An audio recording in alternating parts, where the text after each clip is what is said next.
Hi, Stacy with Getting Organized Magazine, coming from behind the camera today. Hello, how are you doing? Today's tidy task is the utensil drawer. Now you can see we've got quite the utensil drawer here. We've got our silverware, our spoons, our forks, our knives. We've got some knives over here, which are more our cutting knives, our steak knives, that sort of thing. And then we've kind of got some things that are a little bit extra in here. So today's a great day to go ahead and pull everything out, make our decisions, set our limits, and then put everything back. So with the utensil drawer, it's pretty easy. We basically just want to pull everything out so you know what you have. So for example, it's a great idea to have steak knives. I have no problem with that. You want to figure out if you have a full set. Let's say you need to serve 8. So if you've got the full 8, that's fantastic. We want to go ahead and keep those and look at that.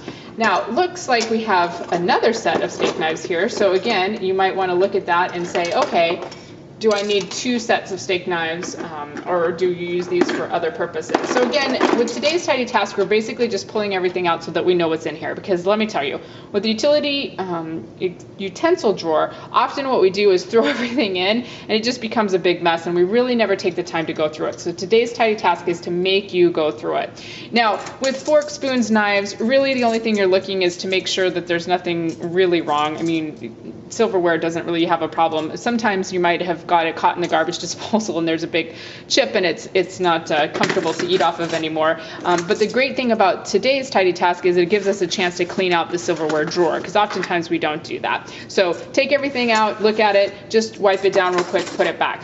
But when you're pulling out other things that are in the utensil drawer, this is where the fun's going to come in, because chances are you've got a variety of things in here. Now, you may have a silverware drawer and you may have a utensil drawer. So if you've got the silverware drawer, go ahead and look at all of your silverware, pull it out, make sure everything's okay, clean the drawer, put it back.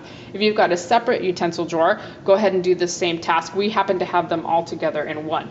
So what we're doing is we're just pulling everything out, we're making our decisions, and again, when you pull it all out, you can see exactly what you have, the quantity, what shape it's in, and if you've used it at all. So again, that's the really big thing. Are you actually using all of the things that you have in a utensil drawer? Oftentimes not. Sometimes utensils are gadgets and gadgets that we buy and we never actually use. Sometimes these belong in a different space in the kitchen. So let's say this is just your silverware drawer and you have a gadget that has ended up in here and it belongs in a utensil drawer. So we'll take it out and we'll put it back in the proper place. Let's say this is a spoon rest. Let's say you've never used this, you got it as a gift and it was very thoughtful, but you've not used it. Now's the time to donate it. We don't want to be keeping things that we're not using, and so this is the chance to get rid of it. If you've got more than one of something, several of something, and you can pare down, now's a great time. Let's say you're using them for different purposes. That's fantastic. If you're actually using them, you can keep them. If you're not actually using them, then you need to get rid of them. And again, sometimes we get things, we think, oh, I'm going to go on a juice diet, so I'm going to buy a juicer. And then you last about 1.2 seconds on that diet, but you still have the gadget that comes along with that. If you're not using it, if it's taking up space, then now's the chance to donate it. Somebody else will be doing a juice diet here pretty soon, and they'll be able to use it. So again, today's tidy task, pretty easy. We're doing the utensil and the silverware drawer. We want to pull absolutely everything out, lay it all out so you can see the pieces that you have, clean up the drawer real quick, and then put everything back, whether it's back into the same drawer or if it's in another space or if it's donating it.